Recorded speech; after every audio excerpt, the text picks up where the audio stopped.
Estamos de volta com mais um Desafio no Ar. E continuando um tema que estávamos já tratando, que é família.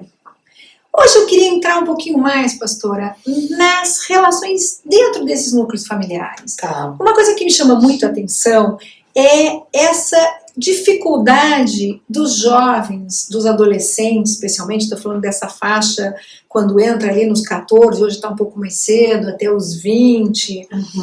Essa dificuldade de comunicação entre os jovens e seus pais. Eu vejo muito hoje que você tem dois tipos de postura dos pais. Ou são muito permissivos, não entendo muito bem o que está se passando na cabeça do meu filho, mas deixa fazer.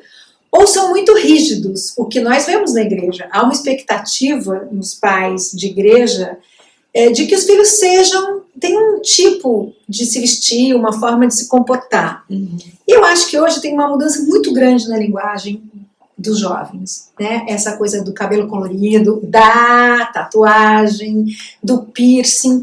E às vezes as pessoas olham e falam assim, isso é uma pessoa problemática, ou é um rebelde e tal, quando na verdade a sua alma não está transposta nessas coisas, nesse visual. Esse visual é muito mais um pertencimento. E como é que esses pais podem fazer para estar lidando com essas questões, trazendo a Bíblia para os seus filhos? Eu sei que é difícil levar os filhos para a igreja quando eles começam a entrar na adolescência, crescer um pouco mais. Fala um pouco disso para a gente, pastor. Dicas, lembra que nós precisamos de dicas para como fazer nessa relação com os filhos. Eu parto do princípio de que a gente precisa aprender a conversar e aprender a se ouvir, né? Se ouvir naquilo que a gente diz e aprender a ouvir o outro quando o outro vem falar conosco, né? Assim, a experiência que eu tenho, Alice, é uma experiência muito pessoal. Porque, assim, não tem um manual de como cuidar de filho, senão eu tinha na minha estante, né? Porque criança não é uma coisa programada, não tem um programa de computador que você reseta, dá buga, não tem isso, né? Então, o que eu penso? Eu penso na minha experiência quando eu fui filha. Sim. E agora penso na experiência que eu tenho, que eu sou mãe. Então, cara, é muito distante uma coisa da outra. É muito surreal. Porque quando eu era filha, eu queria que meu pai e minha mãe me escutassem naquilo que eu tinha para dizer. Eu fui criada numa cultura de não pode. Não pode. Por quê? Por que não? Né? E eu até hoje curto música, curto desenho animado, curto sair para comer, curto sair para dançar, né? E sempre fui proibida de fazer isso com um discurso de que era pecado e não podia. A igreja para mim ficou muito chata, porque como adolescente eu tinha gostos que eram proibidos, mas gente, a igreja não proibia isso. Não estava no manual da igreja que era proibido, música, dança, não estava no manual da igreja.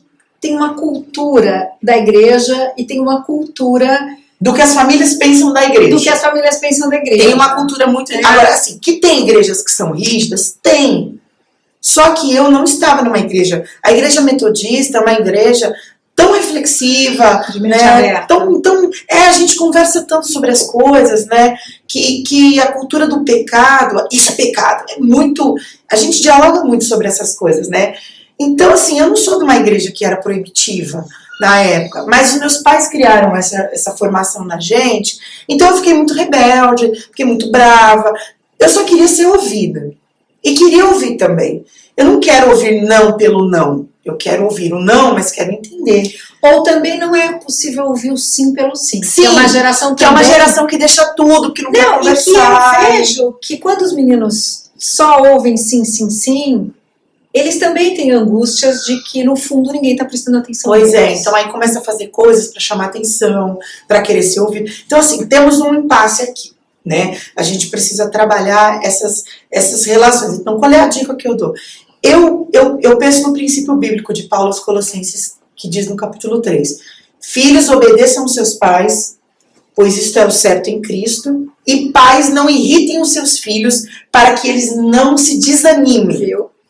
É uma expressão bíblica de Paulo muito eficaz para mim na hora de aconselhar sobre isso. A dica que eu dou é, se ele está dizendo para o filho obedecer ao pai, e os pais não irritarem os filhos, quer dizer que precisa reinar uma paz relacional que que só é possível se as partes se compreenderem, então. se conhecerem. Eu acho que se o relacionamento seu em casa, de pai e filho, de filha e pai, de mãe e filho, não sei, se esse relacionamento paternal e maternal tá quebrado, eu aconselho a zerar.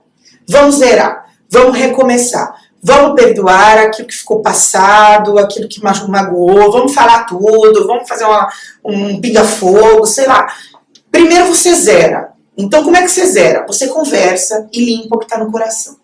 Segunda coisa, vamos falar sobre gostos, preferências, vamos abrir o coração, vamos abrir o jogo. E aí você que é pai e mãe, não julgue.